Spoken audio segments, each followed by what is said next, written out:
Bonjour Aurélie, Bonjour Elettra, bienvenue.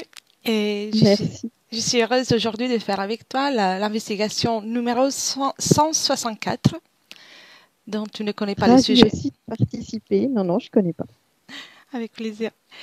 Et, euh, et quand tu veux, on y va juste pour l'information pour ceux qui ne nous connaissent pas.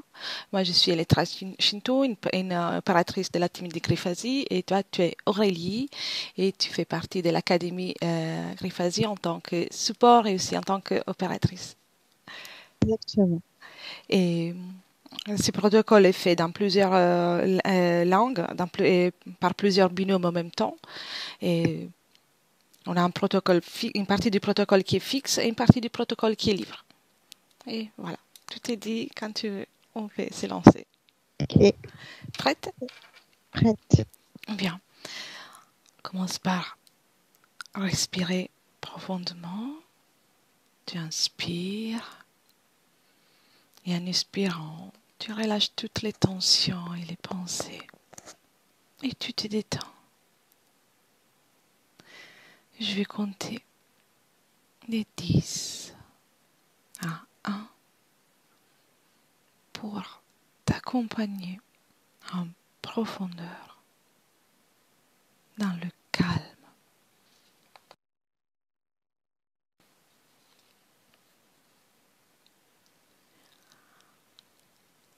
10.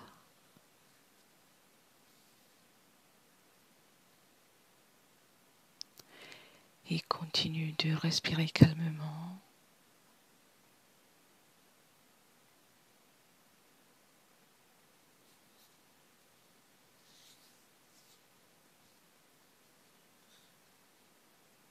9.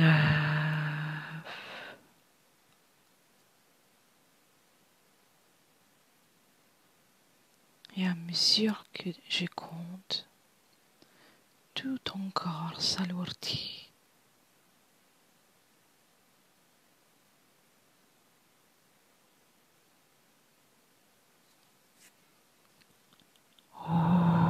8.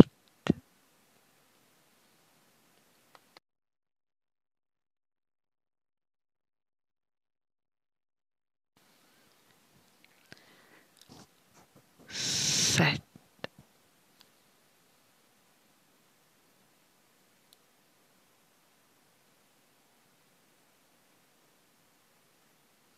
Et chaque chiffre est un palier qui t'accompagne en profondeur.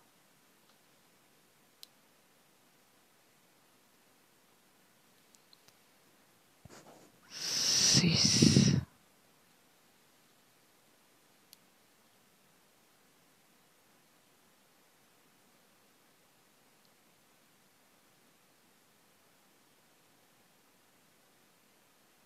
Tout ton corps s'alourdit davantage. 5.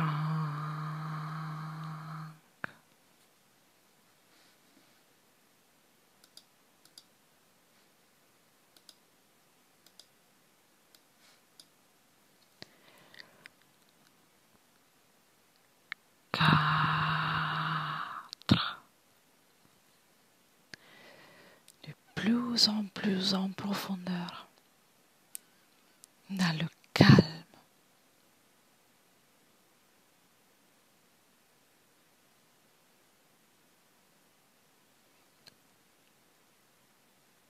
3.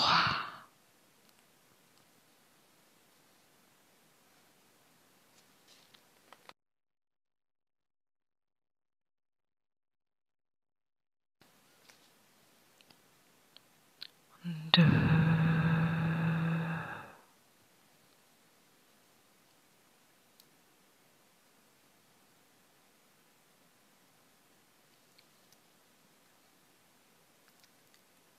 Et un.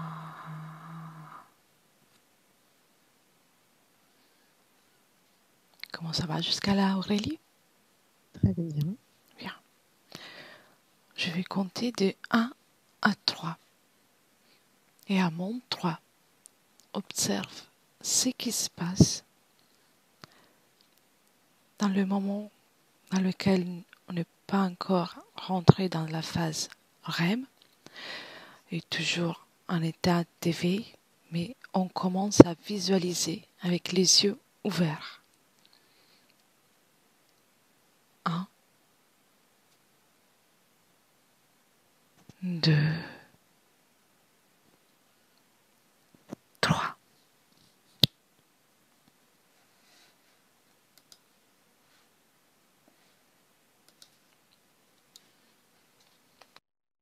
Alors, j'ai la sensation que le corps est léger. Oui. Comme ça montre comme quand une partie qui se détache, une partie du corps qui se détache du corps et qui est au-dessus du corps. Oui. C'est ça que je vois.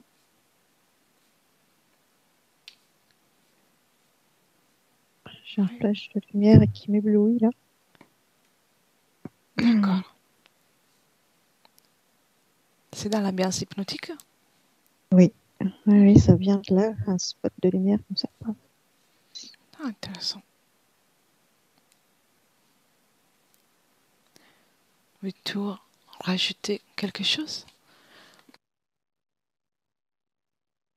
Alors, je sais pas, j'ai l'impression qu'il y a comme un petit bonhomme qui se cache là derrière, enfin un bonhomme en tout cas, quelque chose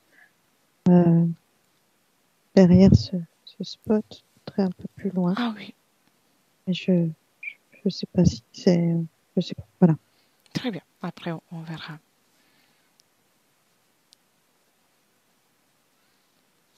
Parfait. Quelles sont les conditions subliminales nécessaires pour pouvoir faire un rêve lucide?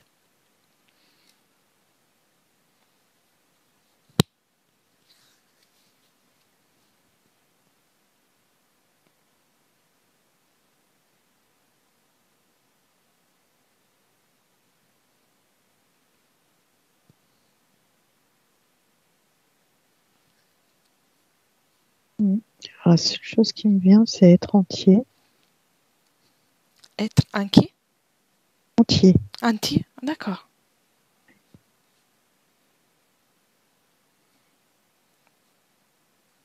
Quelque chose, tu viens quelque chose d'autre?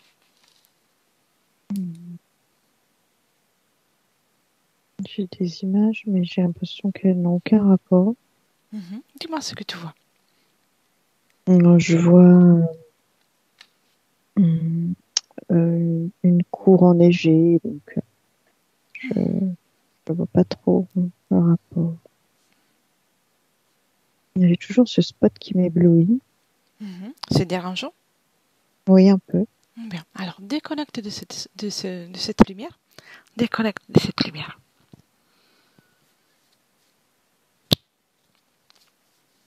Et tu me dis quand ça s'arrête. Tu peux prendre même une autre perspective, tu te déplaces, comme ça tu t'éloignes de ça.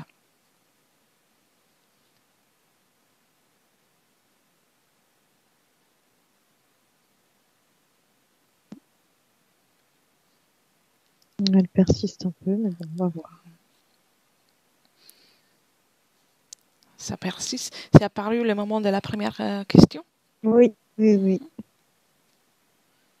Pas Bien. tout au début, mais c'est apparu dans les secondes qu'on suivit. Bien. Déconnecte de ça. Déconnecte. Tu te remets en point neutre, de neutralité. Et tu peux même moduler tes fréquences pour te mettre dans une condition confortable pour toi. Ok. Très bien.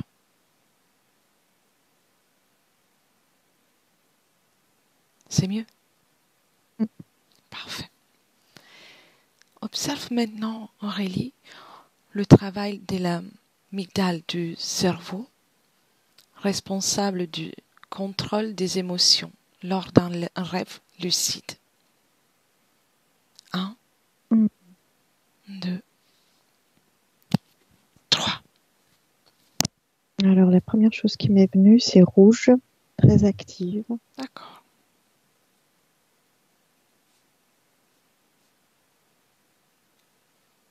Ça envoie, j'ai l'impression, plein de signaux, plein de...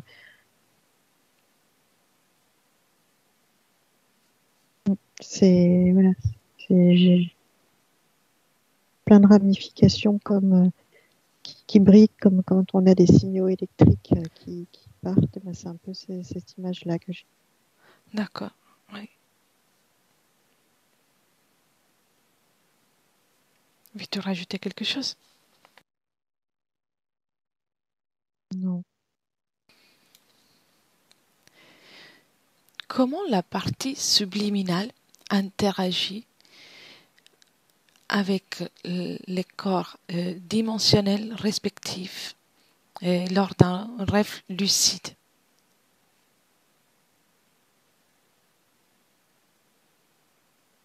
Elle veille. Elle veille? Oui, c'est le mot qui m'est venu, elle veille.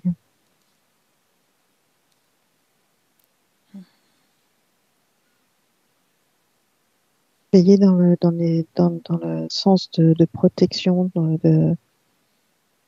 sur les différents corps. Oui. Pour pas que, oui, pour que tout reste ensemble, que, qu'ils soient pas séparés, exploités. Oui. Très bien.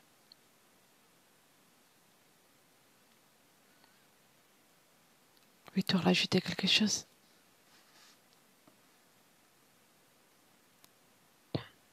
Non, je sais pas autre chose. Bien. Que peut indiquer la capacité à avoir de rêves lucides?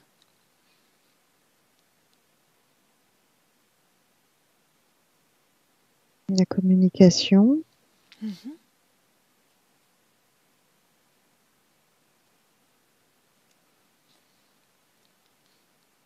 la connexion.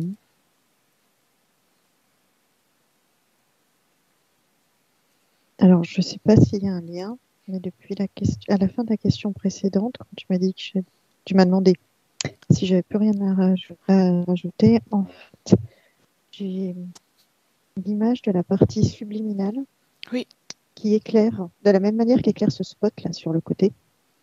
d'accord.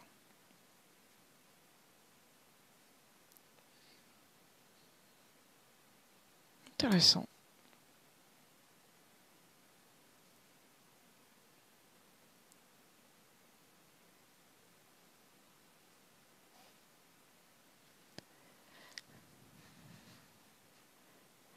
Une personne souffrant de narcolepsie, un trouble chronique du sommeil caractérisé par une somnolence diurne excessive et des crises de sommeil soudain, peut-elle transformer ses rêves en rêves lucides?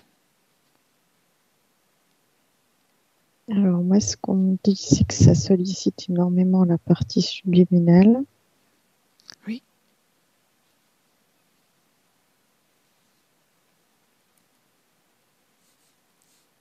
Oui, j'ai d'accord. oui comme réponse.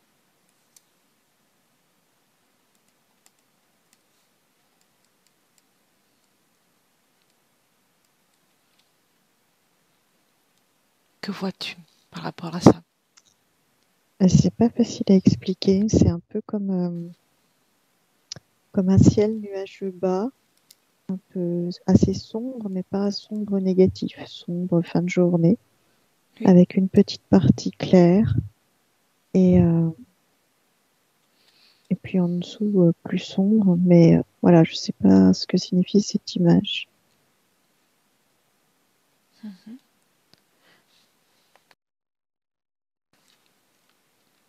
après on verra dans la Comme partie. si, Oui, dis-moi. peut-être comme si il y avait une difficulté quand même, si c'était pas, c'est possible, mais peut-être pas facile de, de passer au rêve lucide.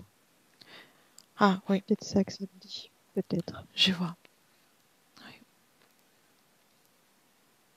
On verra ensuite pas dans la partie libre. On va approfondir. Pendant un rêve lucide, généralement, on a le contrôle de la situation. Parfois, cependant, le rêve peut prendre le dessus, même si la personne reste lucide. Observe ce qui s'est produit dans ces cas précis.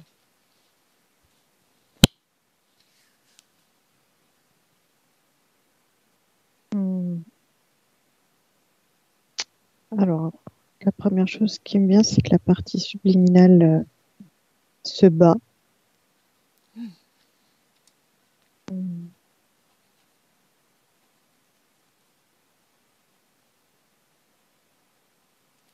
Tu peux me répéter la question, Bien s'il te sûr, plaît?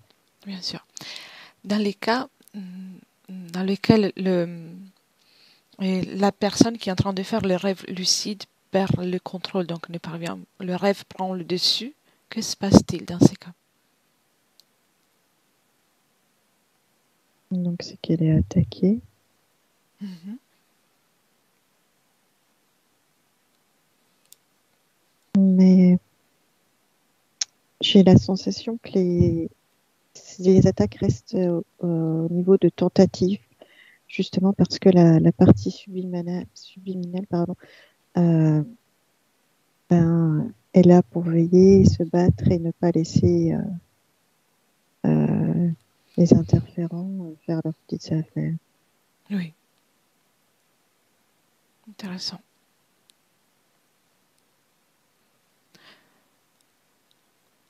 Observe maintenant ce qui se passe au cours d'une euh, paralysie du sommeil qui parvient lors d'un rêve lucide.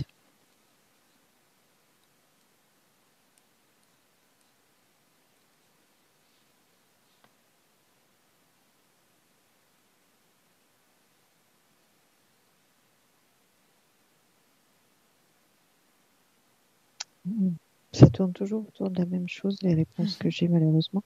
C'est toujours qu'il y a cette veille de la partie subliminale et qu'elle est là au-dessus. Et, et, et oui, elle regarde, elle est au courant de ce qui se passe et elle protège. Elle fait. C'est parfait. Elle-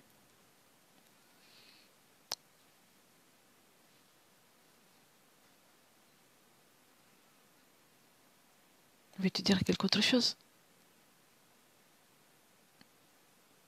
Hmm, je suis un peu bloquée là, Mhm. physiquement. Bloqué? Oui, Comment? Tu te sens... je, j'ai du mal à bouger. Mhm. Non, ça, la- l'effet de l'état de conscience modifié peut faire ça. Peut le faire. Ça fait partie de la transe hypnotique, si on peut parler des trans hypnotiques. Essaye de, tu verras, tu peux tout mouvoir, c'est juste une sensation. Tu peux bouger les mains, les Oui. doigts, très bien. C'est une sensation qui se revient souvent quand on est en hypnose. Bien. Prends une profonde inspiration. Oui. Je vais pour continuer sur la question là d'un coup, j'ai l'impression que ce qui me vient, c'est que la partie subliminale emmènerait ailleurs, mais toujours pour pas subir les interférences. Euh, la, ben, le corps physique, mais bon, ailleurs. Enfin, elle le détournerait de, de ce qui, Hmm. du danger, enfin de. D'accord. En tout cas, il y a toujours cette protection, cette... Oui, oui, Ok, intéressant. Comment te sens-tu, Aurélie? ça va, Bien, très bien. très bien. Existe-t-il des substances qui sont en mesure de réduire la capacité de faire des rêves lucides? Oui, non, Alors, oh, partiellement. alors la première chose qui m'est venue pendant que tu posais la question, c'est cocaïne. D'accord.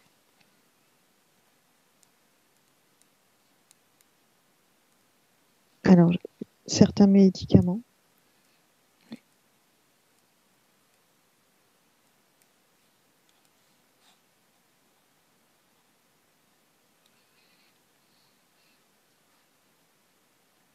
Bien. J'ai un médicament qui voudrait sortir là, ça commence par un L, quelque chose, mais j'arrive pas à voir la suite. Ah, d'accord. Peut-être que ça va venir. Je note déjà. Peut-être que ça va venir après. Lidocaïne, par exemple. Je sais pas si ça existe, Luminax. Luminax. On vérifiera. Très bien. Ça serait pas le seul, mais en tout cas, c'est celui-là qui me... Un qui émergeait parmi les autres. Bien. Être capable de faire des rêves lucides ne signifie pas que qu'on ne peut pas faire des cauchemars. Observe l'effet dans ces cas, donc on rêve lucide avec un cauchemar, et on fait une comparaison entre le plan physique et le plan métaphysique en observant les deux plans.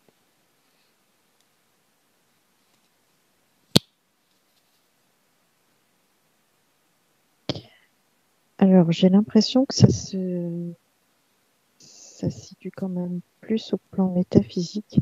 J'ai Mhm. l'impression qu'au niveau du corps, le corps est tranquille. En tout cas, moi, je le vois pas bouger, pas s'agiter, rester allongé, au repos. Mais par contre, ça s'agite au niveau subliminal. C'est là que que ça se passe, Oui. au niveau éthérique. Donc même l'agitation et tout ce qui peut, et, que peut se passer de suite, c'est tout un niveau métaphysique. Oui. Oui. Bien.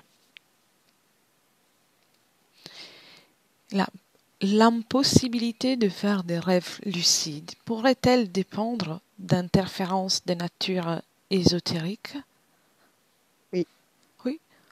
Qu'on Ça, perçoit c'est tout. de la manipulation.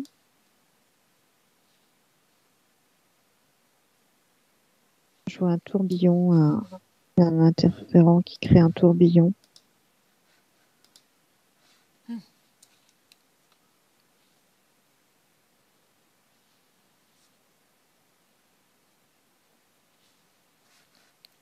Donc ça empêcherait de faire des rêves lucides. J'ai pas compris, excuse-moi. Cela pourrait empêcher ou réduire la capacité de faire des rêves lucides aussi. Alors non, c'était pas ça. J'ai peut-être pas compris la question, mais c'était plus qu'ils peuvent être à l'origine de rêves lucides. Ah d'accord, donc oui, oui, peut-être je, j'ai mal posé la question. Donc pour faire des rêves lucides, il y a souvent des interférents, des énergies qui permettent ça. Ça sont les,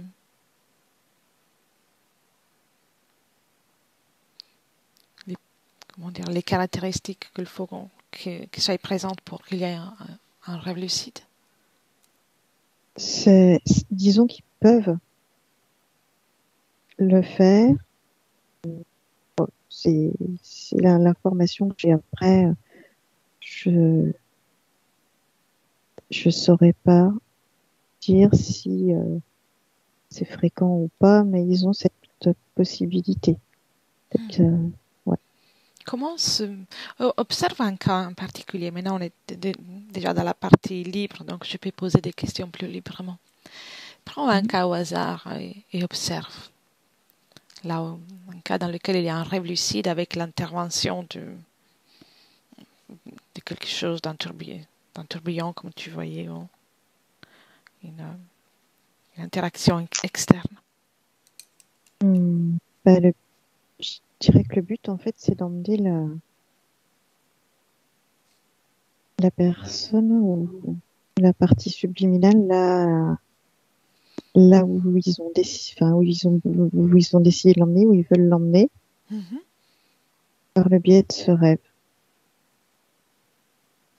D'accord. Donc c'est comme en tentative de co-création. Oui. Et ça devient lucide à un moment précis ou de suite. Ça devient lucide, en fait, quand la partie subliminale intervient pour pas que ça se passe, pour pas qu'il y ait co-création, enfin c'est la bagarre en fait. L'idée que le mot qui me vient c'est bagarre. Intéressant. Oui, donc c'est quelque part la partie subliminale qui permet ça pour stimuler une réaction chez la personne, chez l'individu. Oui. D'accord, intéressant. C'est pour ça que dans tous les cas, tu as observé que la partie subliminale est surveillée avec une certaine intensité. Oui, là j'ai le mot de chevalier qui vient pour désigner la partie subliminale dans ce cas-là ouais, c'est ça. D'accord, donc elle prend ce rôle. Et quand tu observes... Ah oui. Ça, c'est pour ce cas précis ou ça peut être pour tous les autres cas aussi d'une façon générale? Alors, j'étais dans un cas particulier. Tu peux déconnecter de ça, que ça tu peux en observer d'autres.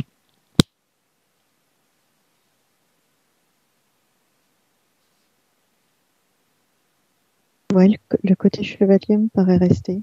Je pense que c'est... Après, non, je ne veux pas interpréter. Mais j'avais la sensation que l'armure représentait en fait qu'elle était protégée et qu'elle allait pour défendre, quoi. D'accord. Donc, et c'est sa façon pour stimuler et provoquer une réaction, donc, et empêcher l'invasion, en tout cas l'interaction avec. C'est ça. Intéressant.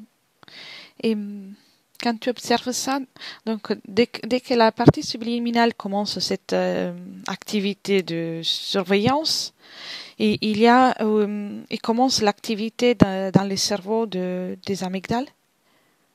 Oui, en fait, j'ai l'alerte qui clignote au niveau de la partie subliminale. Et puis, et ça me ramène à ce que tu me disais tout à l'heure, à la glande et la couleur rouge que je voyais. Oui.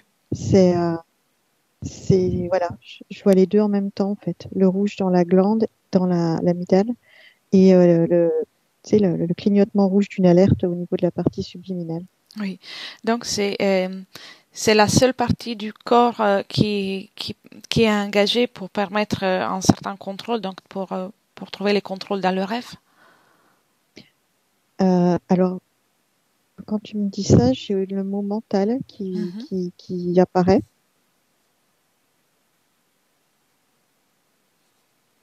Donc à partir de là, il y a tout le mental et tout ce qui concerne les cerveaux engagés dans le rêve qui peut réagir et créer une interaction dans le rêve. Oui, voilà. Le mental intervient aussi. Très bien. Ça arrive. Je veux pas interpréter, donc c'est vrai que je donne que quelques mots parce que voilà, je reste vraiment sur ce qui me vient et pas. C'est très bien, c'est très bien. On a toutes les réponses et c'est très intéressant, rassure-toi. Et donc, cette activité que tu es en train d'observer se déclenche soit qu'il s'agit d'un rêve neutre, on va dire, ou un rêve même agréable, ou que ce soit un rêve moins agréable. Donc, pour toutes les Une J'ai la situation sensation onirique? que oui. Mhm. J'ai la sensation que oui. Oui, Que c'est le même fonctionnement, que ce soit rêve ou cauchemar. Qu'il y a toujours une partie du veille. oui. Parce qu'effectivement, si c'est une tentative de co-création, ça peut être une, un scénario soit positif que Mm, négatif. Donc, mm, mm. très bien. Oui, elle est pas. Oui, oui, c'est ça. C'est que la partie subliminale, elle n'est pas forcément présente tout le temps dans les rêves, mais qu'il y a un moment donné où il y a une alerte, si besoin, et qu'elle intervient. Mhm. Sommes-nous à mesure de nous rappeler de tous les rêves lucides ou, ou pas de tous les rêves lucides? Donc, un peu comme pour le reste de la phase onirique.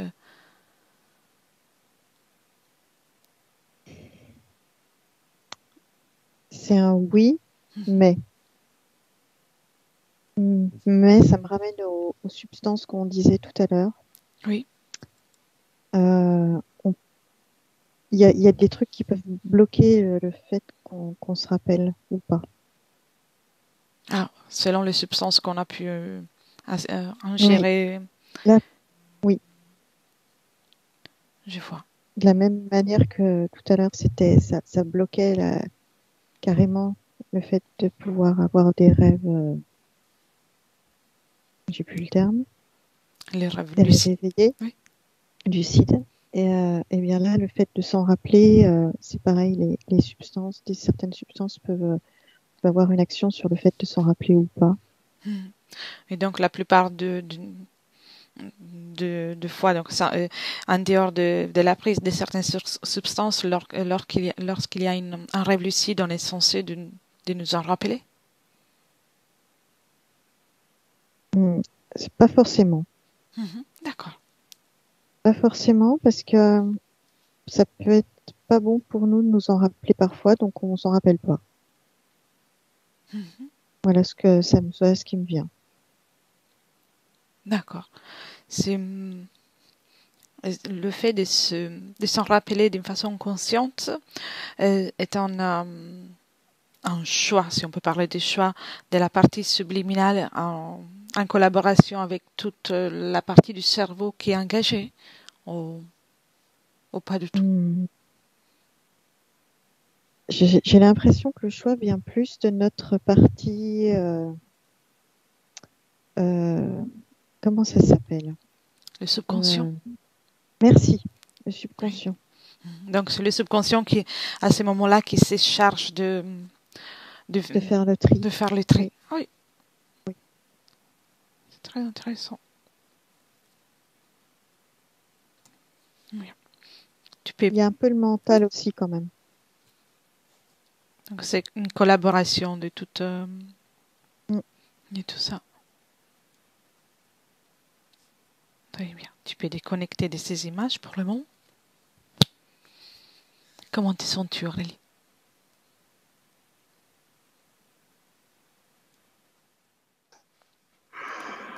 Alors, après cette petite coupure, une absence de réseau, prends une profonde inspiration, comme ça tu peux détendre de nouveau. Bien. Tu me dis comment tu te sens. Bien. Bien. Je vais compter seulement de 3 à 1 pour te raccompagner dans l'état hypnotique. 3,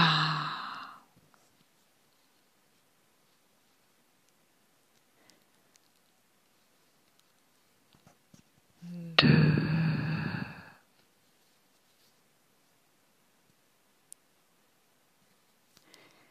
et 1. Très bien, Aurélie. Cherche maintenant la scène que tu voyais au départ avec et les spots lumineux. Tu peux en rester à distance, comme ça tu ne seras pas ébloui, tu ne seras pas dérangé.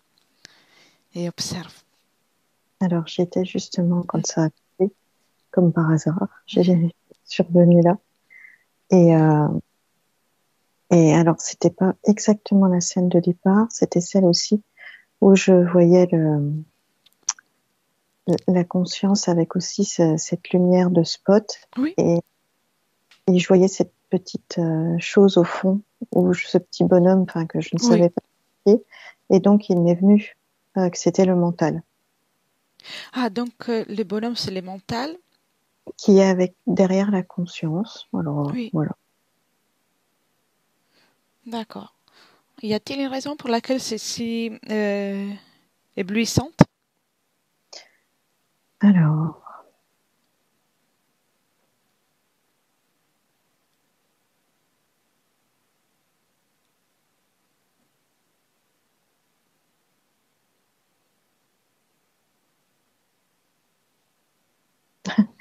ça me dit, ben, il faut bien voir pour pouvoir. Mhm. Enfin, la veille nécessite une bonne lumière pour bien voir. Oui, donc c'est comme une, oui, la façon de la partie subliminale et du mental de surveiller. Mhm. C'est valable pour tout, dans chaque situation, dans chaque cas de rêve lucide ou, ou que pour des cas en particulier. Général, qui Mhm. vient. Très Ou bien, général qui apparaît. très bien. Donc, c'est comme une alerte qui s'active en tout cas dans le moment où un potentiel danger se présente.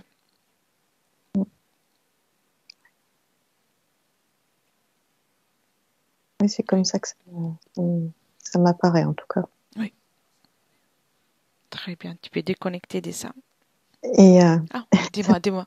j'ai une image qui apparaît. C'est une soucoupe volante avec comme on voit dans les films, avec le gros spot dessous qui éclaire énormément la Terre et qui Mhm. passe pour surveiller. Bah, c'est cette image-là qui me vient. D'accord, c'est en relation avec le rêve lucide? Avec le fait de la lumière qui éclaire suffisamment pour voir bien tout ce qui se passe. Pour, Oui, avec le fait de surveiller, donc la façon de surveiller. oui, Oui, je vois. Très bien. Donc, c'est la même, c'est ainsi que fait la partie subliminale, le moment, avec le mental pour surveiller son espace, c'est ça? voilà, oui, c'est ça, je pense. Bien pas louper de détails, bien pouvoir avoir accès à tout, tout voir, tout, pas passer à côté de quelque chose. Oui, je vois. Très bien. Tu peux déconnecter de ça. Et bien. Maintenant, cherche un, un cas qui a l'habitude de faire des rêves lucides, donc qui s'entraîne et qui fait ça avec une certaine continuité.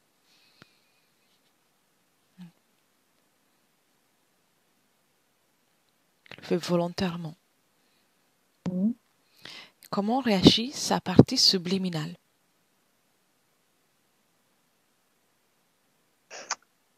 Alors, j'ai, ce qui me vient, c'est qu'elle a l'habitude et qu'elle est complice.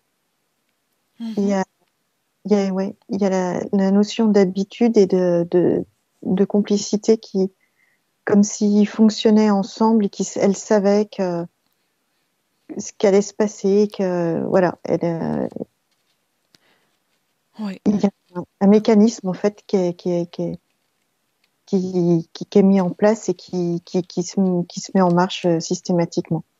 donc dans ces cas, le rêve lucide est ne pas provoqué par une tentative de co-création, mais uniquement par la partie subliminale et la volonté de la personne. Dans le cas que je vois, oui. Oui, d'accord, d'accord. Observe aussi d'autres cas similaires.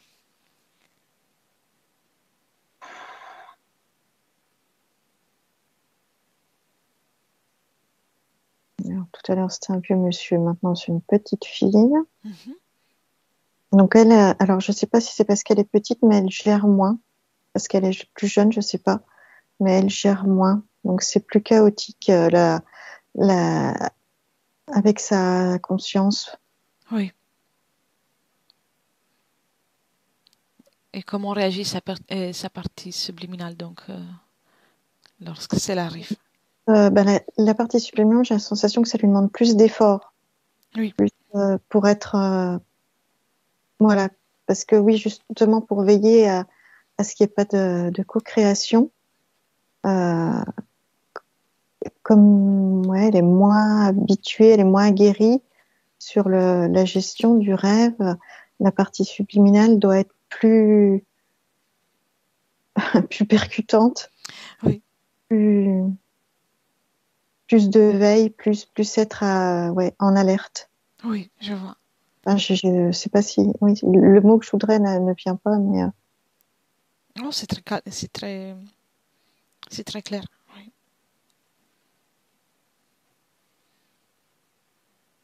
Ok, tu plus peux... Oui, possible. Ça rôde autour, effectivement, s'il y a une possibilité, voilà, c'est effectivement, je revois les entités qui tournent autour, voilà, qui sont à l'affût de possibilités. mhm. Ah, donc, dans ce cas-là, avec la petite fille, il y a des entités autour qui cherchent comme une... Ouais, s'il y a une possibilité de s'engouffrer dedans. Qu'est-ce qui les attire en particulier dans ces cas?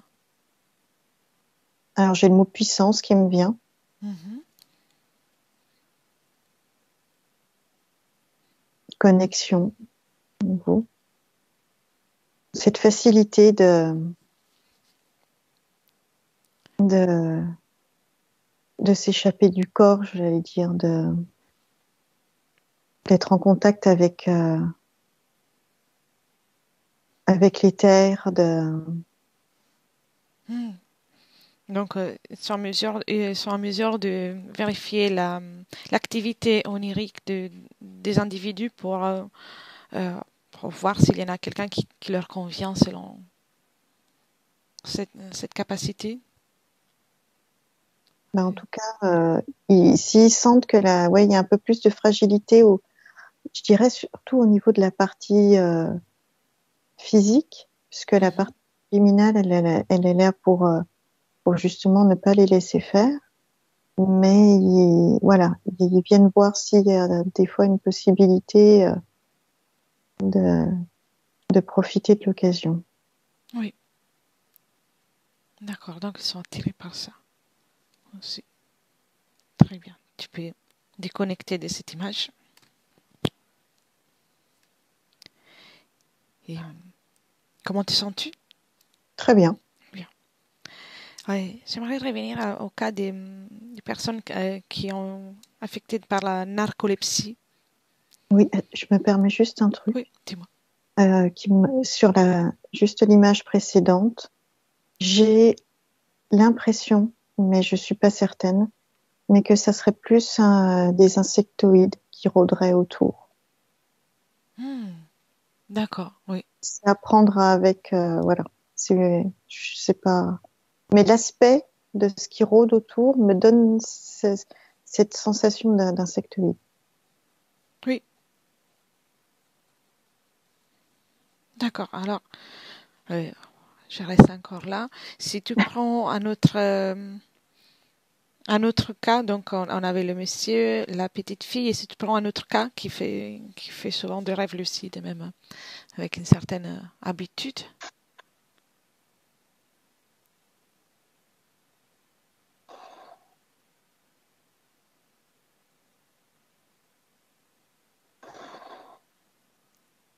que vois-tu?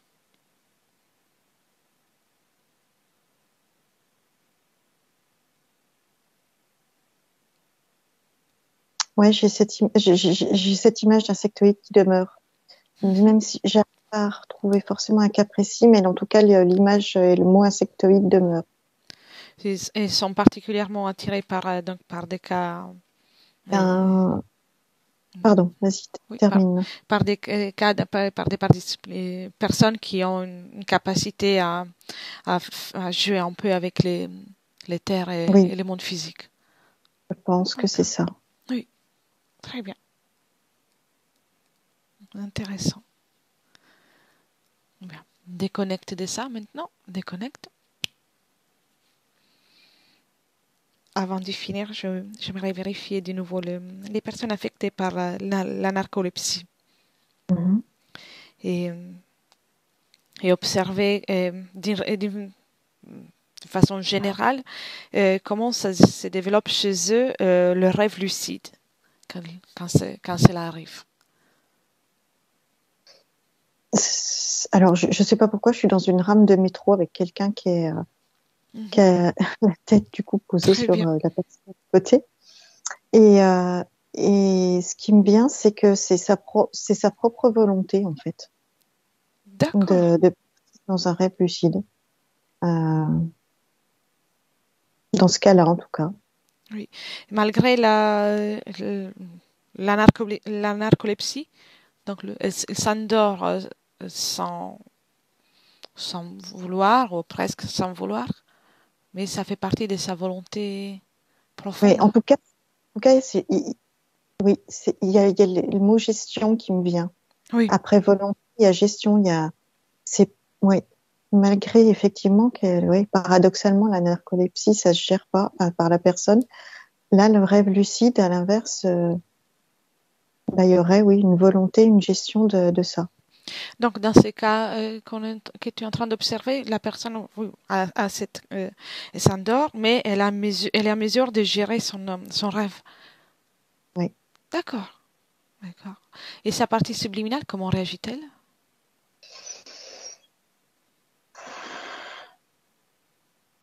J'ai l'impression, elle veille, mais on me dit, elle est moins inquiète. Comme Mhm. si la personne était vraiment en capacité ouais, de gérer. Elle est là, la partie subliminale, mais moins en alerte, moins inquiète, c'est le mot qui m'est venu, Mhm. que, quand dans d'autres rêves lucides classiques.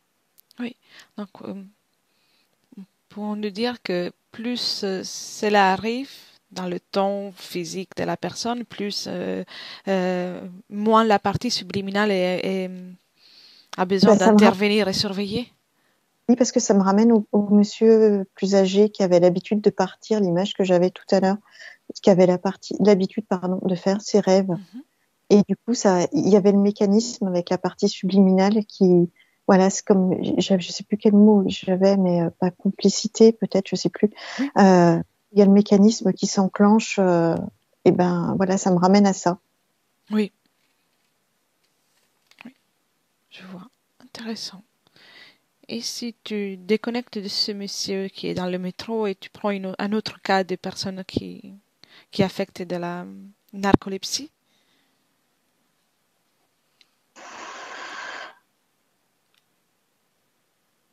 Alors là, je suis dans un jardin public, une personne qui est endormie sur un banc, Mhm. comme si elle faisait une petite sieste, bien posée.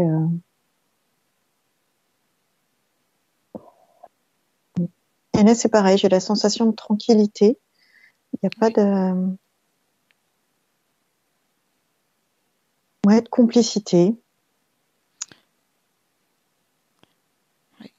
C'est peut-être parce que ça arrive tellement plus souvent que chez les autres personnes qu'il y a une facilité. Oui,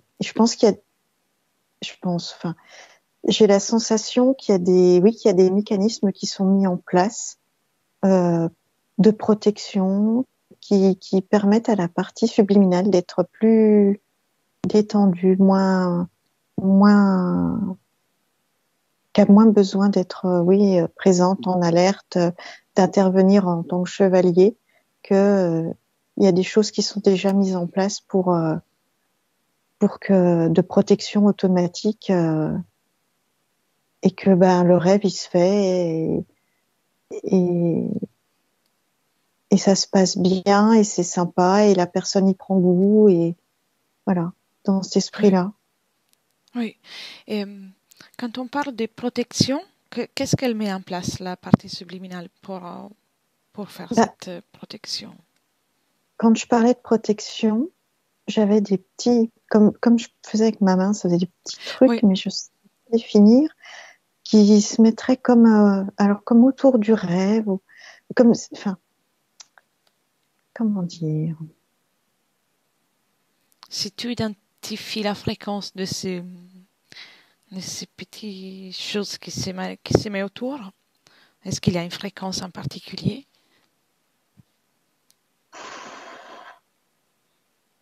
ce qui me revient, c'est le mot de mécanisme. En fait, il y a comme une notion de technologie, de programmation. Mhm.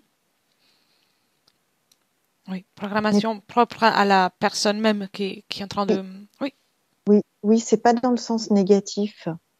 Mhm. Comme on peut l'entendre des fois sur les programmations, sur l'ADN ou des choses comme ça. C'est pas du tout ça. C'est Oui. vraiment, ouais, oui, c'est le mot. Ça m'est venu programmation, mais mécanique. J'ai vraiment cette sensation d'un truc mécanique. En fait, ce que je vois, c'est un écrou, un boulon qui n'a rien à faire là, sur la bulle qui pourrait entourer le rêve. Oui. Je vois ça à plusieurs endroits, cet écrou et ce boulon. Et c'est quand je vais toucher, donc c'est ouais, ce qui m'est venu, c'était mécanique, technologie et programmation. Mhm. Intéressant. Donc, le temps de ce rêve, il y a tout ça qui se Oui, déclenche. Et oui, dès que comme, le rêve se termine? comme si le boulon, l'écrou servait à verrouiller. Oui, c'est ça le mot qui m'est venu, c'est verrouiller. Verrouiller certains trucs pour pas qu'il y ait de passage. Oui. Pas de, ouais. Intéressant. Oui. Et les moments où le rêve est terminé, donc la phase onirique et tout, même la phase de Bah, je vois la la per- bulle qui éclate. Je vois Ah, la bulle d'accord. qui éclate. Euh, Ouais. Un peu comme Comme le... un peu le principe que quand tu déconnectes, hop, Oui. et que la personne se réveille et Oui, et ce n'est plus nécessaire d'utiliser ça. voilà. Ok. Intéressant. Très intéressant. Tu peux déconnecter de ça. Voilà. Et est-ce que concernant le rêve lucide, il y a quelque chose qui te vient là, en particulier? Tu veux rajouter? Alors c'est très bizarre. Mhm. J'ai un gros panneau, tu sais les panneaux de la circulation Oui, octogonal, rouge et blanc, stop. d'accord. Qu'est-ce que c'est, ce panneau? Pourquoi il me dit ça? D'où vient ce panneau?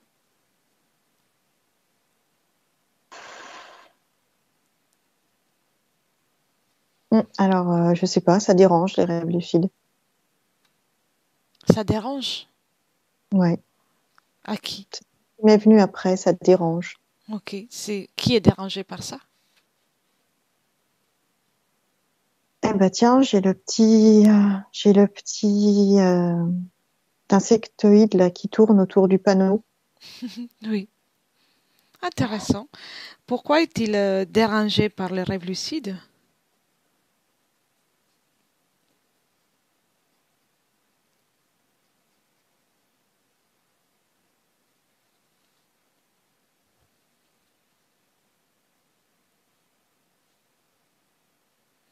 Qu'est-ce qui le dérange dans la capacité de faire un rêve lucide chez les êtres humains?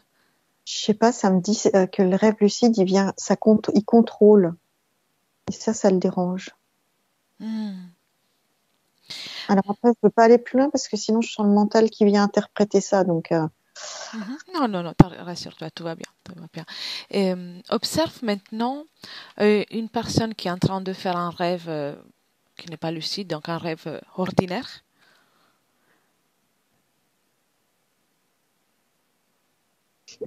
pardon. Je t'en prie. Et dans ces cas-là, là, on a cet insectoïde qui s'est présenté. Il serait moins dérangé.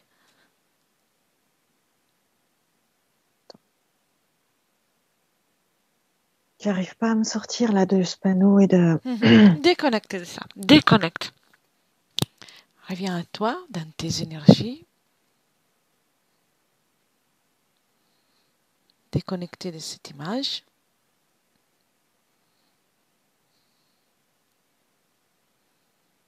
Tu respires calmement. Ils n'ont pas d'interaction dans les rêves classiques, en fait. C'est pas, ça leur, je sais pas comment dire. En fait, le rêve classique c'est deux trucs séparés de. Hmm.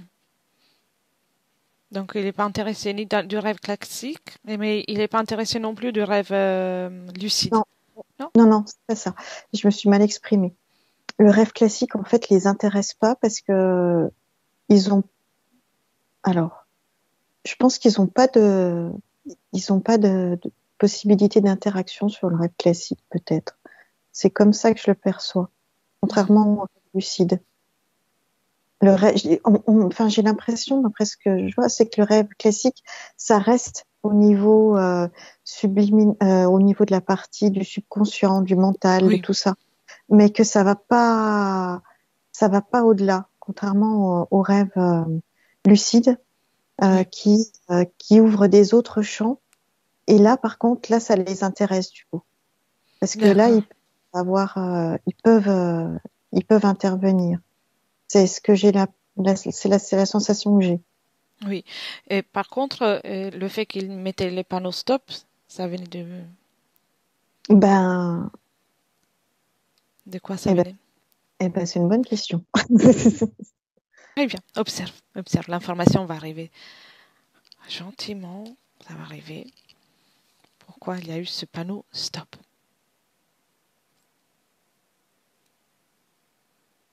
Ah oui, ça me disait tout à l'heure que les rêves lucides, on avait un contrôle. Oui. Un contrôle. Donc, dans aucun cas, il est satisfait. Euh, Avec le rêve lucide, il y a une possibilité d'intervention qu'il n'a pas avec le rêve classique. Mhm. Mais le rêve lucide, ça l'embête parce que La partie subliminale ne permet pas. parce qu'on va voir des choses. Ah oui. Eh ben, il n'est pas satisfait. Il n'est pas prêt pour être satisfait, cet insectoïde. Quel insecte était, à quel insecte J'ai ressemble? un, Là, j'ai un criquet. Ah, ok. D'accord. Il est grand. Oh, ouais, il fait tout le panneau. Ouais. Il est posé sur le panneau. Ouais. Il est tout jaune, hein, tout. Charmant. Bien. Tu peux déconnecter de ce criquet et Aurélia déconnecte. Bien. Comment te sens-tu? Prête pour les retours?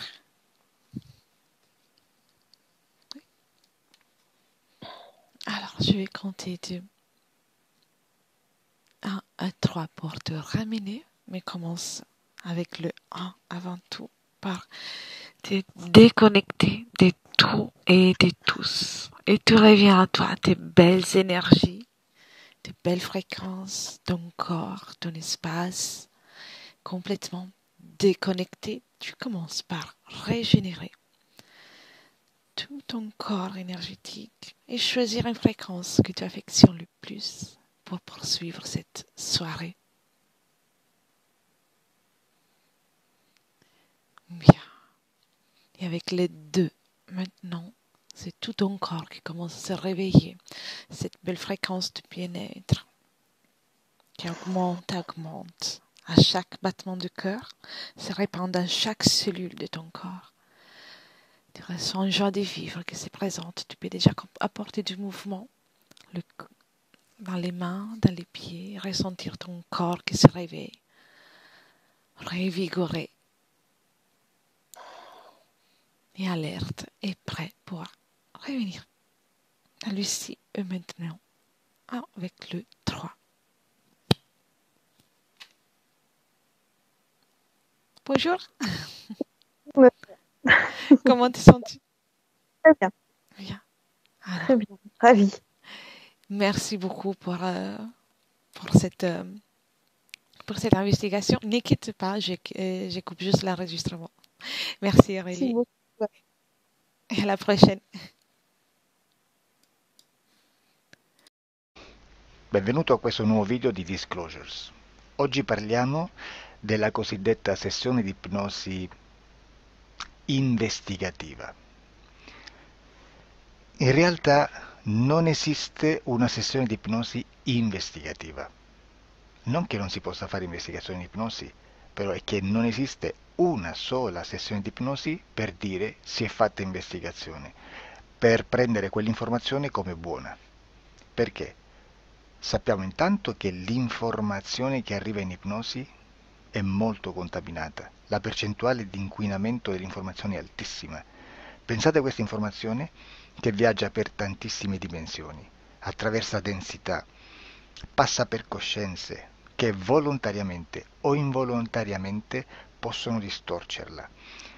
E poi arriva infine alla persona che sta in ipnosi, che ha una coscienza, ha una mente, ha un'esperienza e interpreta questa informazione secondo la sua struttura mentale, secondo le sue credenze, che per quanto si possa essere più o meno liberi mentalmente, liberi pensatori, sempre c'è una parte subliminale che interpreta in base all'educazione ricevuta, alla cultura e perché no, anche tutte le esperienze di esistenze passate che ancora lasciano un segno in noi.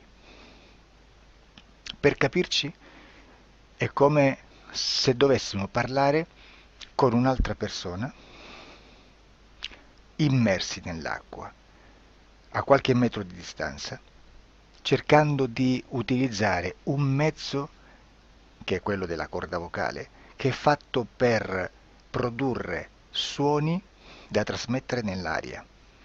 Noi stiamo utilizzando questo strumento per far passare un'onda sonora nell'acqua o in un liquido.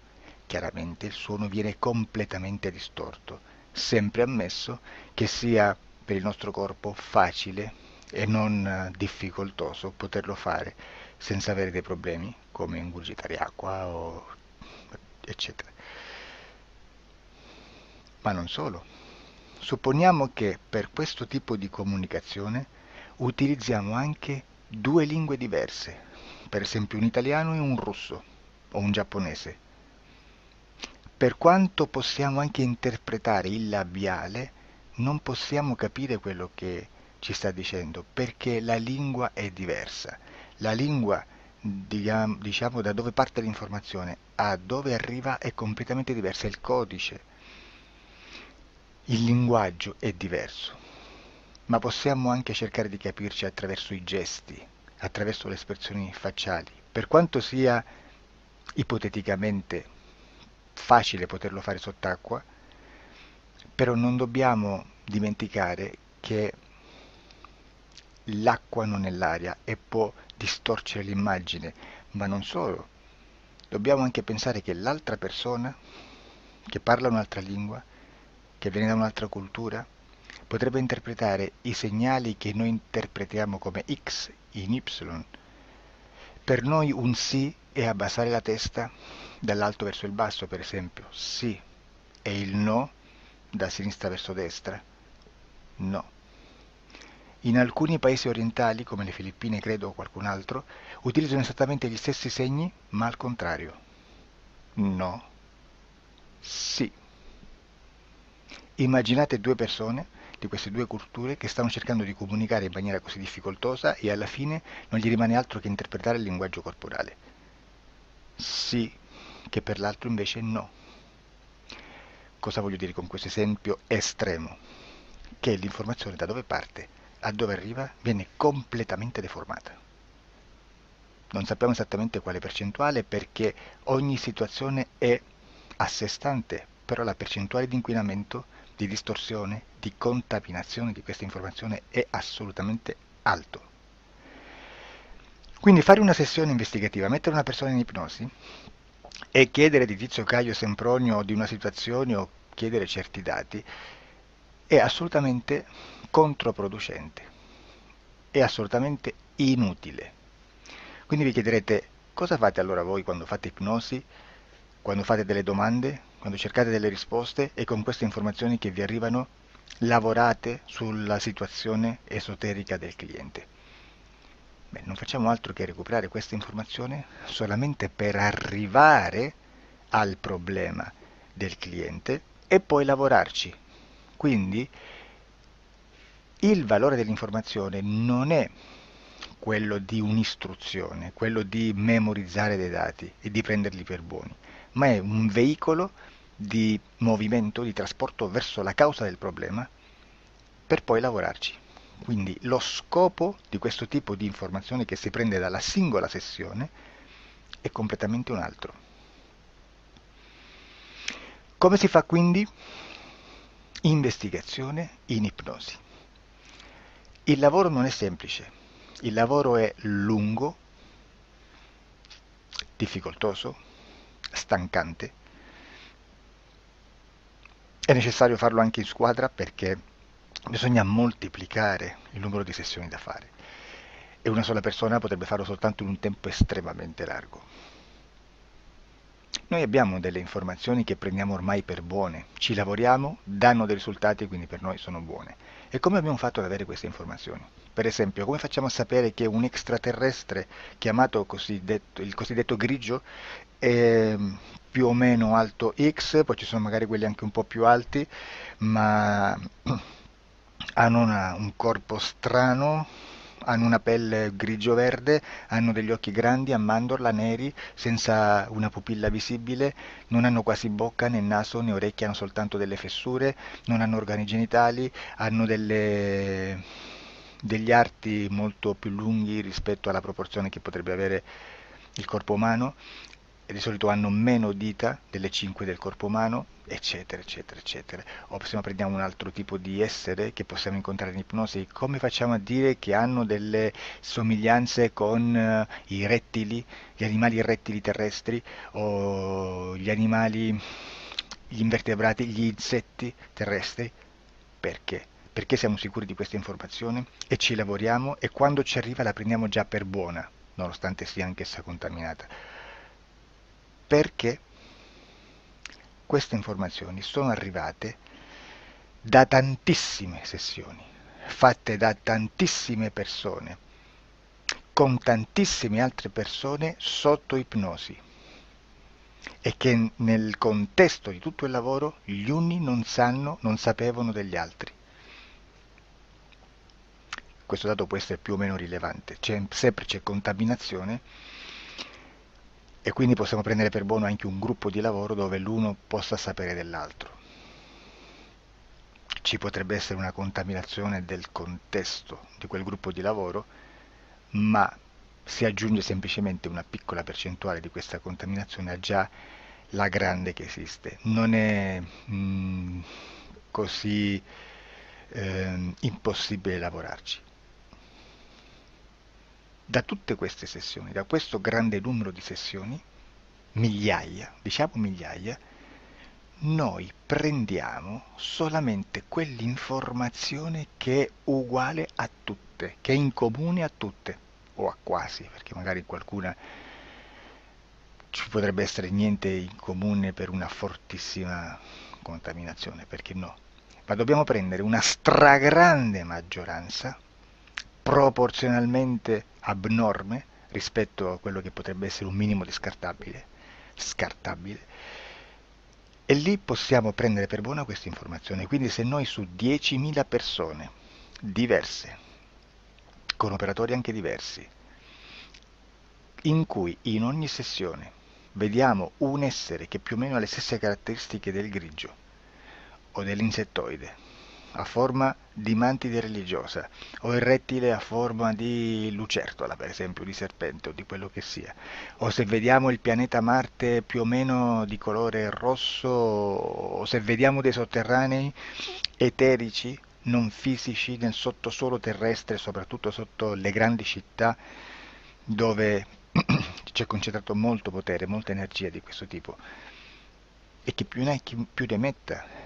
Se vediamo degli impianti che hanno certi tipi di funzioni, certi tipi di forme in certe parti del corpo, e questa informazione ritroviamo tutta o quasi in tutte le sessioni fatte, eseguite, realizzate da tanti anni a questa parte, significa che quella è una informazione affidabile.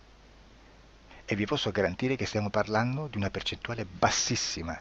Su un 100% staremo, credo, forse più in basso di un 2-3%.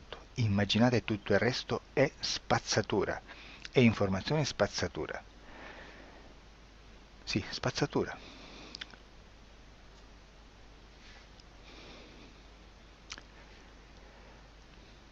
C'è anche un'altra cosa da dire. Supponiamo che un operatore faccia un'ipnosi e voglia andare a vedere cosa fa Tizio, cosa fa Caio, cosa fa Sempronio. Arrivano delle informazioni e si dice che Tizio è biondo, Caio è zoppo e Sempronio è uno sportivo. Intanto già abbiamo detto che una sessione soltanto non serve, d'accordo? Ma poi c'è da dire che una coscienza, un essere, in ambiente subliminale, la sua parte subliminale potrebbe non dare autorizzazione a questa fuoriuscita di informazioni.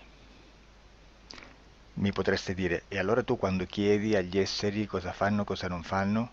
Beh, intanto la prendo sempre con le pinze perché abbiamo sempre detto che tutto è molto contaminato e mi serve solo per dirigermi da una parte.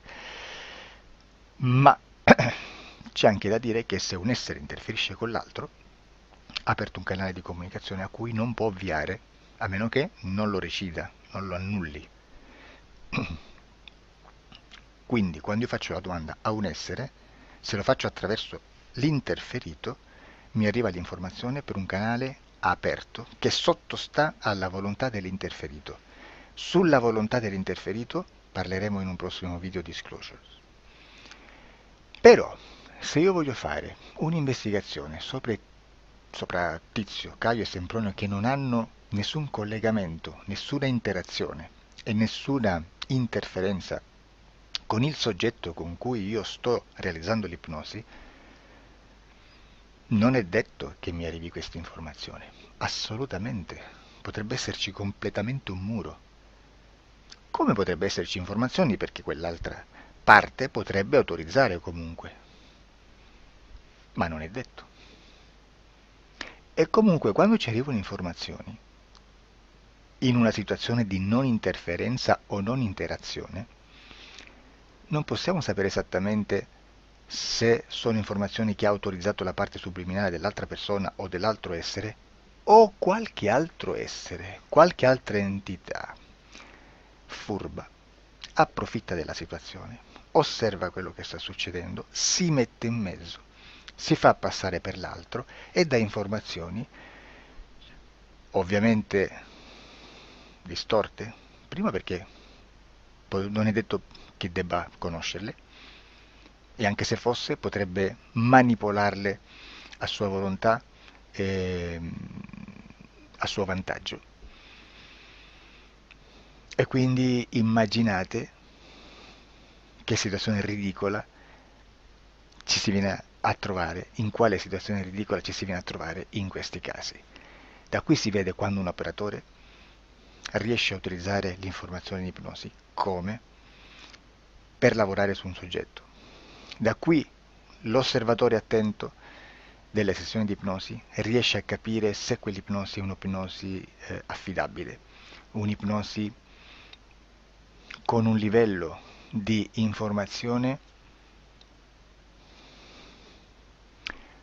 certa, con una alta percentuale di informazione certa. Non vi nascondo che in futuro potrei anche impostare un lavoro per decifrare che livello di certezza di informazione c'è in un'ipnosi, analizzandola e spiegando il perché, spiegando i meccanismi di analisi di un'informazione in ipnosi, che poi anche è molto istintivo. Supponiate che